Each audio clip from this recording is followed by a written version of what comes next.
পিছাইবো না। সুপ্রিয় দর্শক, আসসালামু আলাইকুম। সবাই কেমন আছেন?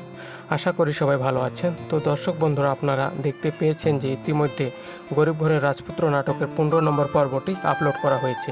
তো 16 নম্বর পর্বটি কবে এবং কখন আসবে তা আমরা জানিয়ে দেব আজকের এই ভিডিওতে। তাই বন্ধুরা, ভিডিওটি স্কিপ না করে শেষ পর্যন্ত দেখতে থাকুন।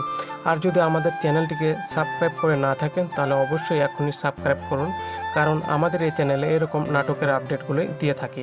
তো দর্শক বন্ধুরা, আপনারা দেখতে পেয়েছেন যে গরিব ঘরের রাজপুত্র নাটকটি কিন্তু জমজমাট হয়ে উঠেছে। আপনারা দেখতে পেয়েছেন যে মিরাজ এবং অনন্যার মধ্যে চরম দ্বন্দ্ব। অনন্য এখন প্রভাবশালী অবস্থানে রয়েছে এবং তার নির্দেশে কিছু সশস্ত্র লোক মিরাজকে বাধা দেয়।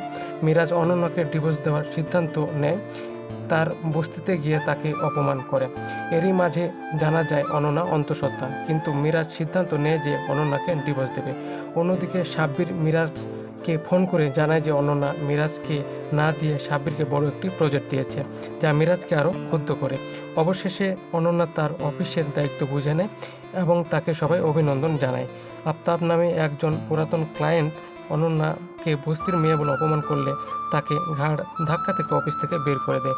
সবশেষে একটি গিফট শপে মিরাজ এবং অনন্যা দেখা হয়।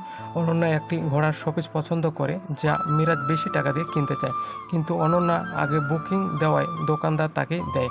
রাগের বশবর্তী হয়ে মিরাজ তাকে সেই শপটি হাত থেকে ফেলে ভেঙে দেয় এবং তাদের মধ্যে পুনরায় আবার ঝগড়া শুরু হয়। তো দর্শক বন্ধুরা, গরিব ঘরের রাজপুত্র নাটকের 16 নম্বর পর্বটি কবে এবং কখন আসবে সেটি বলে দেওয়ার আগে অবশ্যই আমাদের চ্যানেলটিকে সাবস্ক্রাইব করুন। তো গরিব ঘরের রাজপুত্র নাটকটি আগামী মঙ্গলবার দুপুর 12টার সময় শুধুমাত্র কারোহিম ইউটিউব চ্যানেলে দেখতে পারবেন। আর আমাদের এই ভিডিওটি কে কোন জেলা থেকে দেখছেন অবশ্যই কমেন্ট করে জানাবেন। সে পর্যন্ত সবাই ভালো থাকুন, সুস্থ থাকুন। ধন্যবাদ সবাইকে।